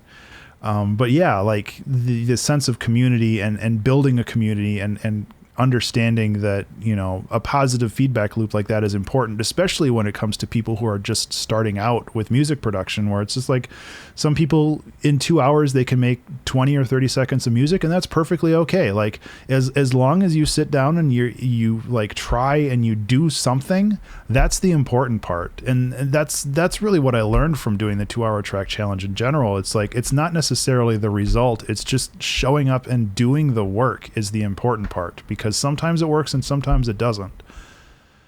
Yeah.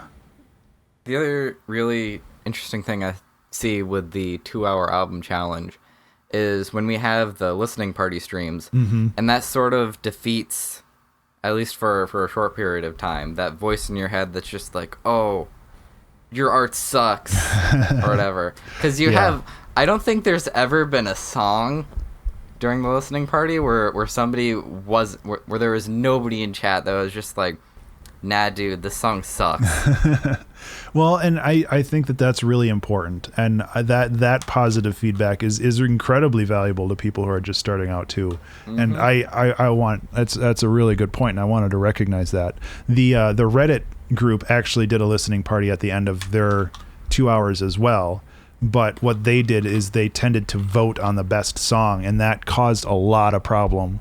And people still ask, like, why don't we like choose the best song, like the winner of the 2-hour album challenge? And it's like, well, that's not the point. The point is that you show up and make something.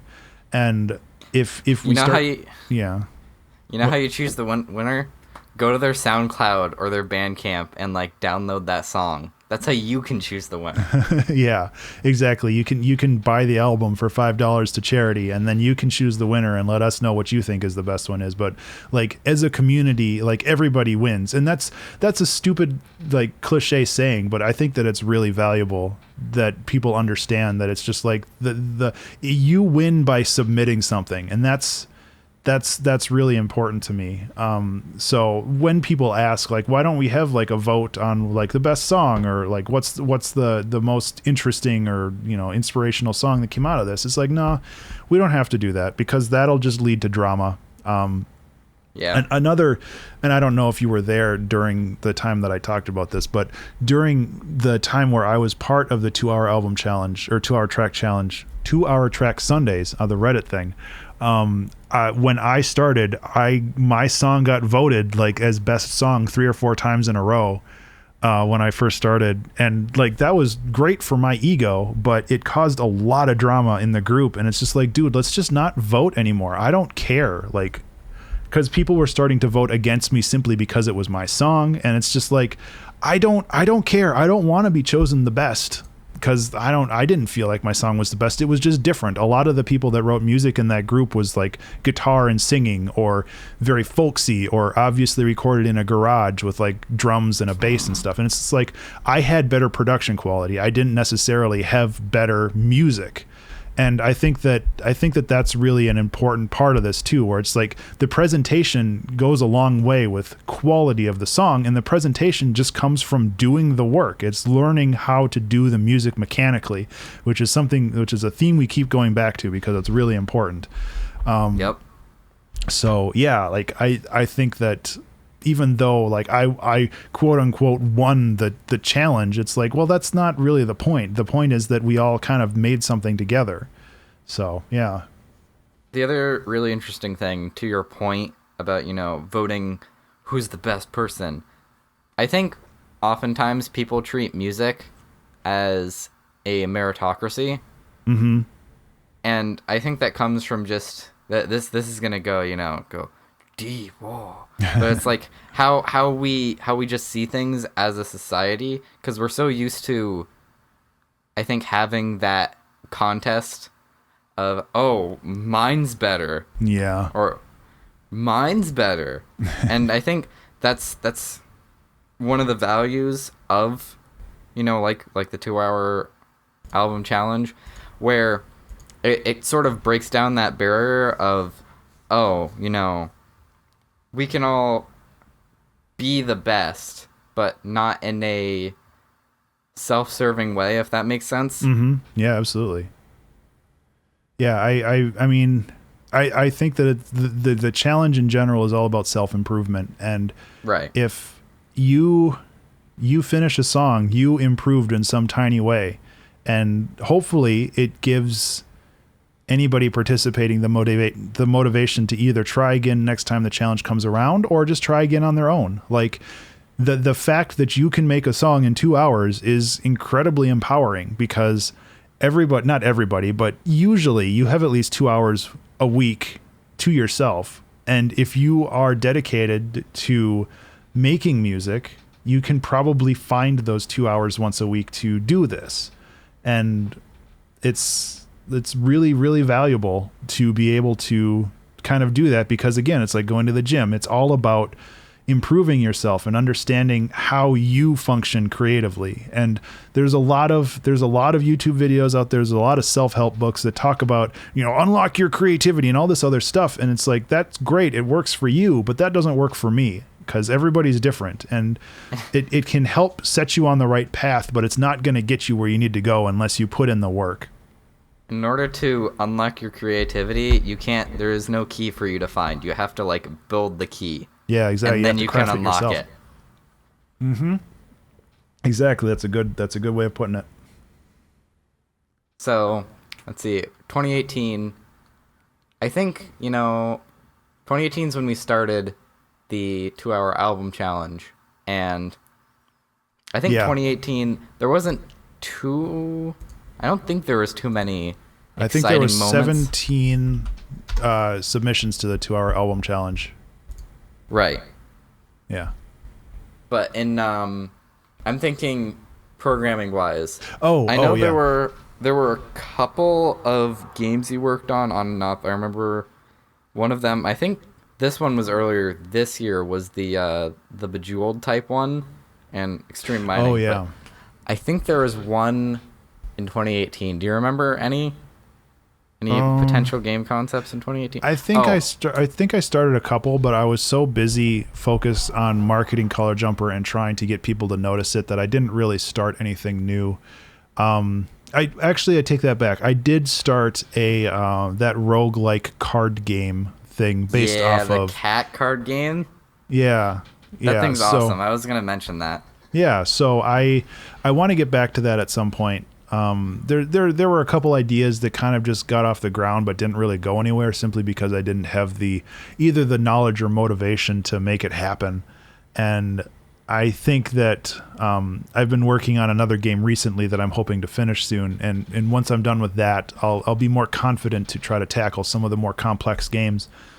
Because Color Jumper was a mess behind the scenes. It works. There's very few bugs, and everything is fine. But development on that was a mess simply because I didn't know what I was doing. So I'm hoping that things will be better moving forward when it comes to other games. See, what you got to do is you got to make Color Jumper remastered and then sell it for $20. Yeah, the Platinum Edition. I mean, I've thought about that, and super low key, I am working on getting a Switch port set up with a buddy of mine, so it will hopefully be on the Switch soon. But again, it's like that game, its life cycle is kind of not necessarily done, but it's kind of in that long tail where it just kind of persists. And if people find it, that's great, and hopefully it'll become some kind of sleeper hit at some point. But it's just like, when I have an opportunity to market it, I will. Otherwise, it's just another game out there that people can find, and that's okay with me. Yeah. At some point, I'll probably do Color Jumper 2, and I have ideas for a sequel. I just don't want, and I've said this before, I don't want to be the guy that makes Color Jumper. Like, I don't want to be the guy that has like, well, the games I've made are Color Jumper 2, Color Jumper 3. It's like, I want to have a diverse like portfolio of games that I've made. So I want to like limit myself when it comes to that. And sort of tying in with games and music.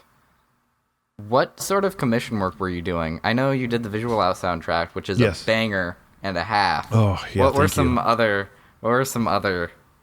Is there any soundtrack you remember working on, obviously including the Visual Out soundtrack, that you had a lot of fun working on? Oh man, 2017 was kind of a blur for that. I took on a ton of commissions. Some of them went somewhere, most of them didn't. The other one that I did around that time, I think this was released in 2018.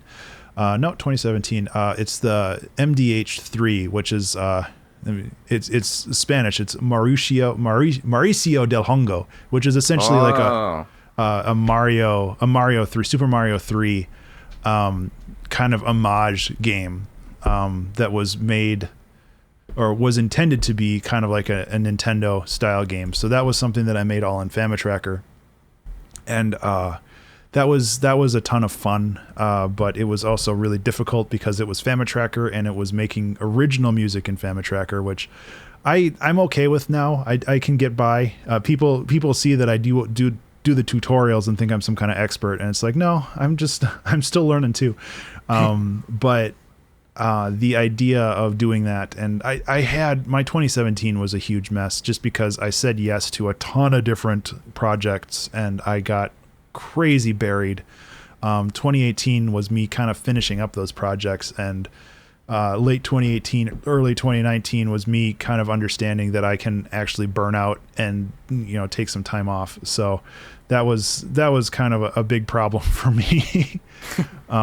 But yeah, like the Visual Out soundtrack is probably one of my favorite albums. Like I still can't believe that the Color Jumper soundtrack and the Visual Out soundtrack were basically made concurrently. Like I made those at basically the same time. And those are probably my favorite albums that I've ever made. I also forgot one really, really important part of the Ben Burns lifestyle, I guess. Yeah. So somewhere in 2018, I think it was April, you started doing sample packs. Oh yeah. I think you've put them on hold for now.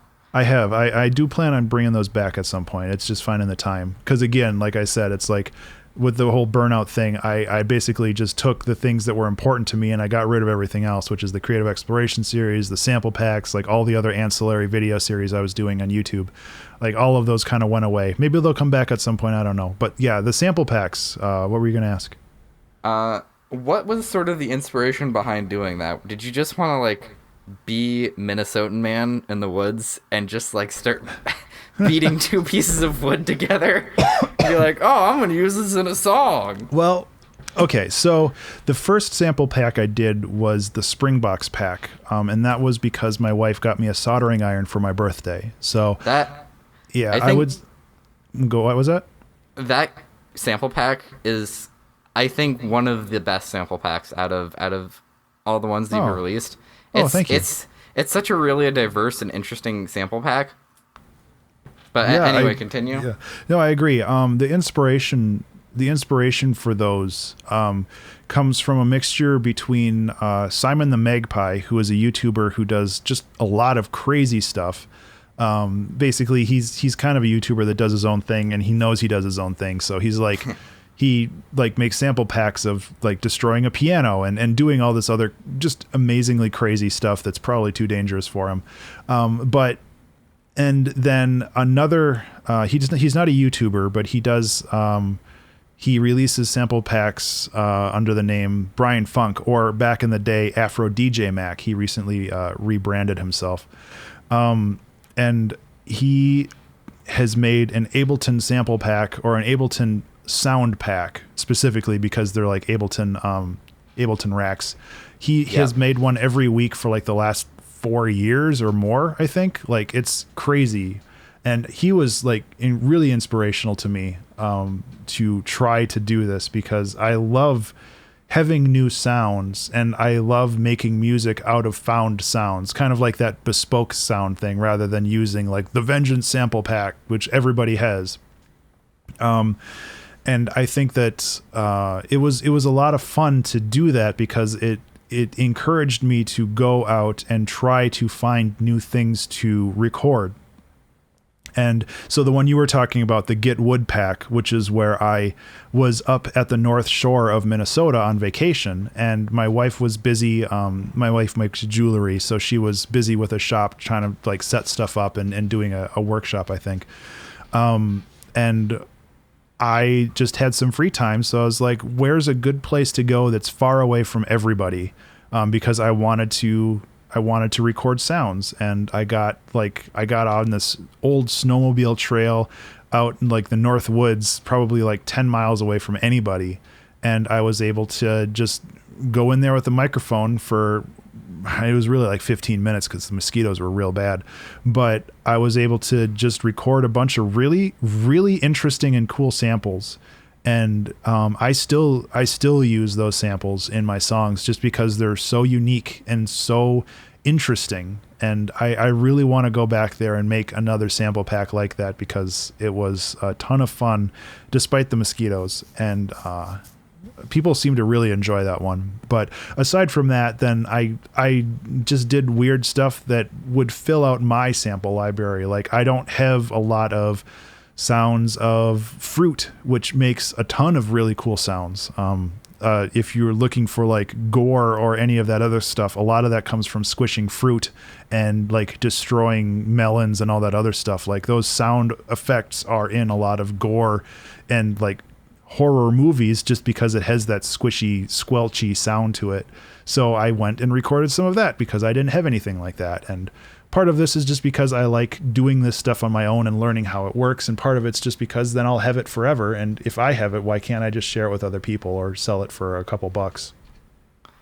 What's your let's do like top 3 of your sample packs. I know it's going to be very self-serving. Like, No, it's fine. I just have to look at them because I can't remember which is which. The Get Wood pack is probably still my favorite. Aside from that, that's not hard at all. Okay. The Brushed Drums sample pack is one of the first collaborations that I did with somebody. Mike, or is it Mark? No, it's Mark Powers. Reached out to me just saying, hey, thanks for these packs. They're really cool. And then I was like, hey, I kind of snooped him online, and he's like, oh yeah, you make drums. You're a drummer. And it's like, I have been trying to find a brushed drum sample pack forever. Trying to find a good one that's like reasonably priced. And I was able to collaborate with him and make something like that, which was really cool. And then the other one that I really like, the one that I use the most is probably the wind chime sample pack, because I love wind chimes, but the broken glass sample pack is another one that really is high up there for me, because the sound of broken glass can either be like really low and bassy and really chunky, or really high and tinkly, and it has a lot of high end. So there's a lot of variation that you can do there. So yeah, I guess that's my top 4, but yeah. One of my favorites, I also really like the broken glass sample pack, especially when you get granular with it. Yeah. You get so absolutely. many cool sounds. Yeah, I like it a lot. I've been, one of the reasons why I stopped doing it, because this is like the primary way that I build my mailing list up, because if somebody downloads the pack, then, you know, they agree for me to email them with updates for more free packs. And keep maintaining that list got really expensive. And if I don't have a pack, then I'm basically eating like $60 or something every month, because I don't have anything else to talk about. So I'm kind of reformulating how I want to do all of this stuff. And hopefully I'll be able to get like a backlog of 5 or 6 sample packs, and then I can come back and just make sure that I have the content available for 6 months or something, and hopefully people will still dig it. So yeah. So let's see, where we were just in 2018. Mm-hmm. So I think late 2018, early 2019, you started working on extreme mining and that Bejeweled style game. Is that correct? Actually, I think the Bejeweled style game started first. Right. That happened. My wife had surgery in January, something that was planned. But when she was in surgery, I didn't have anything to do. So I was basically just sitting in the cafeteria. And I just started working on the game because it was an idea that I had. The idea being that the bottom half of the screen is a Bejeweled style game, and matching those gems actually provide ammunition for cannons to kind of a Space Invaders style game on the top. So you're managing not only a puzzle element on the bottom, but also an action element on the top, which was really a lot of fun, but it got really complicated and I kind of just fizzled out on it.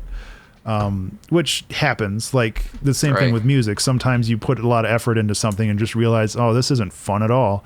So you just shelve it, and maybe someday I'll go back to it and I'll have an idea on making it fun, but otherwise, it was a learning experience. After that, that's when I started extreme mining. I think I started that in April, and I have been working on that for about, I guess it's been 6 months now, which it was about how long I wanted to spend on it. But the idea with that is I wanted a top-down shooter game, simply because I wanted to see how that style of game is made, because I have other ideas along that same genre, but I didn't know how to do it, and I didn't want to dive into my really complex ideas without fully understanding how it works. The mistake I made with extreme mining is doing everything with hand-drawn assets, because I really like the idea of like drawing everything by hand, but that's not my forte, and it's turning into a real slog. I saved it all till the end, and now I'm basically just making a ton of animated sprite sheets and all this other stuff, and it's just like, it's real painful. I'm looking forward to the game being done so I can take a break from it. Yeah, that's one thing at least one of the motivators for me when I'm creating games is getting a visual style down, because Yeah. at least for me, when I see like the game not being just like default Unity triangle sprites and default Unity square sprites, that like that gets me going. I'm like, oh man, this game is so cool looking. Yeah, it absolutely is. Like, I love how it looks visually. I just hate the amount of work that it takes to actually make it look that good. Yeah. So it's like and this is me just trying to figure out what visual style works with my workflow. Again, it goes back to like mechanically what works well for me. Like hand-drawn stuff does not, and that's okay. Or it's possible that the hand-drawn stuff does work, but I have to worry about animations inside of Unity instead of like hand-drawing all of the animation frames, which probably would work better for me. But you know, it's learning what works for me. The next game I want to try doing like low poly stuff, because I've been looking into Blender, and Blender's really, really cool and really fun. And I think that it would be a good mix for me, because I can understand things visually, so I can kind of whip up low poly stuff really fast, but I can also just get it done really quickly and get it into Unity and then do all the animations in there. So that's my goal anyway. Just trying to figure out what visual style works with me the best. Yeah. Especially recently, I think that low poly stuff has been, there's been a big resurgence in it. Like, I think of Pixel Bark, and I follow her on Twitter. She's like cool. The stuff she uploads just as teasers for her game are amazing. Yeah. She's been working hard on that. Hopefully she's been working on like a first person style horror game as well, because she's super inspired by PT. I'm hoping that she keeps working on that though, because I really like the stuff that she does. Yeah. So I guess we're pretty much up to now. Yep. I know last month, I think it was, you hit the 200th episode, the 2-hour track challenge. I almost said album challenge. I hit the 200th song, not the 200th episode. Okay. It's real confusing, because there was about 8 songs that I made before I started streaming that got put into basically season 1. So there's an 8 difference between the 200th song and the 200th episode. So yes, we did do the 200th song, which was a big celebration, and the 200th episode is late October. Okay. I'm trying to think. Was there anything important that we missed? Oh, I don't know. I feel like I think we got pretty much everything. Like, it's been really cool to like kind of go through all of this and think about it again, because again, it's like all of these little decisions coalesced into where I am today, and it's not really something that you really think about a lot unless you have somebody asking what happened at a certain point in time. Yeah, I'm glad you got something out of it too, and it wasn't just me being like, hey Brian, help me do my English homework. Oh no, absolutely not. This was a lot of fun. I mean, I would love to like get the full recording at some point and listen back to it. It would probably make a pretty good YouTube or podcast kind of thing too. And one quick thing before we end, what are your plans for the next year? Is there anything you've been wanting to do with the 2-hour track challenge? I apologize for the cat in the background. Hey, that just gets more clicks. Yeah.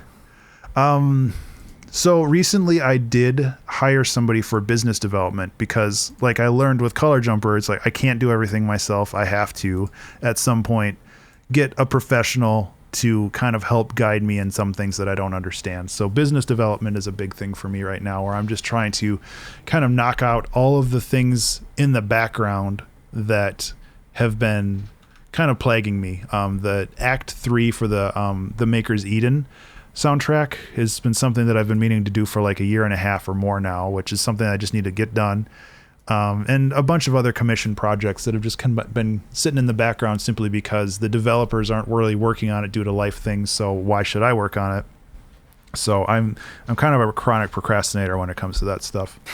So like one of my goals is to knock out all of this commission stuff so I don't have to stress about it anymore, and then try to find a way to become self-sufficient financially. So like ideally my goal is that I can essentially quit my job and live off of either royalties from, streaming revenue from Spotify or any of the other services.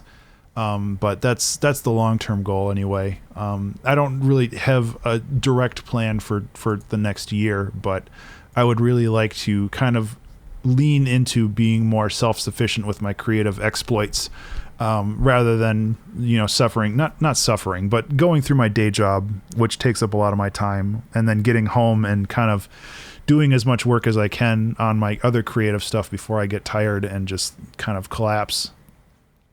And I've been better at time management than I was in the past, which is thankful because, like I said, 2017 was a year where I basically worked probably 80 plus hours a week, either at my day job or at my creative stuff. And then that was all I did that year. And that was real bad. And I don't want to do that again. Yeah. So a more mature approach to my creative stuff. I just want to make sure that I am sustainable on this stuff. All right. Awesome. Well, thank you very much for your time. I know I said like an hour, and we're 2 hours in. Yeah, but that's all good. I had a lot of fun. Yeah, I did too. This was a really good talk, and it was really nice to, like I said, to kind of go through all this stuff and talk about it, because it's stuff that I haven't really thought about or really considered for a long time. But it's interesting to see all these dots connect. Yeah, that's awesome. So I guess I'll catch you later. Yeah, man. Like I said, thank you very much for helping me out. Yeah, absolutely. This was a ton of fun. All right, awesome. I'll catch you later then. All right, take care, buddy. Bye. Bye.